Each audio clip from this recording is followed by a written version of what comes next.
Hey Vineyard, happy Wednesday. I hope this mid-January day is treating you well. I am a little wary of this mild weather. Talked about that a little last week. I keep waiting for that other shoe to drop in the form of like a mountain of snow and really cold.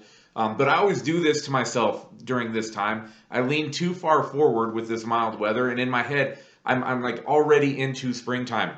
But the calendar isn't really moving that fast because we're in mid-January. So this is a recipe for future weather-related rants. But in the meantime, we are in the midst of signups for our winter small groups. You can check those out online and see what you might want to join up for the wintertime. Two of the three core discipleship classes we offer will be held during this period. Start Here and Life in the Spirit. These classes are the first two in our series that we encourage everyone to take. Kind of gives us that common theological and practical ground to stand on.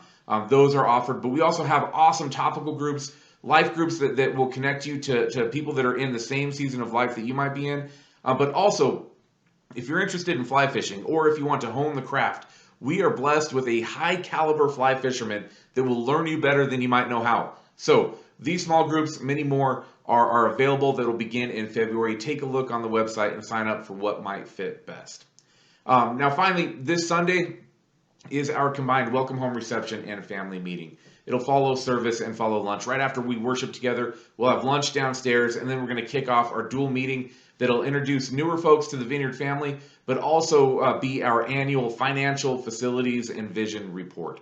So if you are Vineyard or think you might be leaning in that direction, this meeting is one that'll get you read into who we are, what we believe, and how we demonstrate what we believe through the way that we use our resources. This meeting is about information, but also more importantly, this information is about accountability. So come with your questions. Hope to see you there this coming Sunday. We are in our series on glory, feeling the weighty presence of God as presented by the gospel written by John. We are in the right smack in the middle of chapter 2, getting ready for chapter 3. In the narrative, Jesus has revealed his glory to his disciples, also to some servants at a wedding, and is making his way to Jerusalem, where in chapter 2, verse 23, we see that this verse tells us that many people in Jerusalem at this time saw his glory through numerous miracles that he performed while he was there.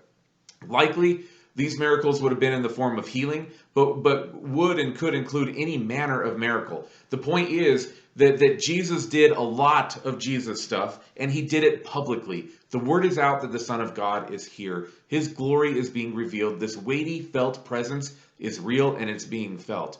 One way that it's felt, another event that's captured in chapter 2 demonstrates a new way that Jesus is revealing God's weighty presence through violently coming against the barriers that religious people put up between God and his people. Now, the temple is a place where heaven and earth meet, and it's a place in this time that this is where people would come to encounter God. They would come to worship God. They would seek right relationship with him through offerings and sacrifices. Religious leaders had seized control of how people would encounter God, but also they created a system to profit off of it.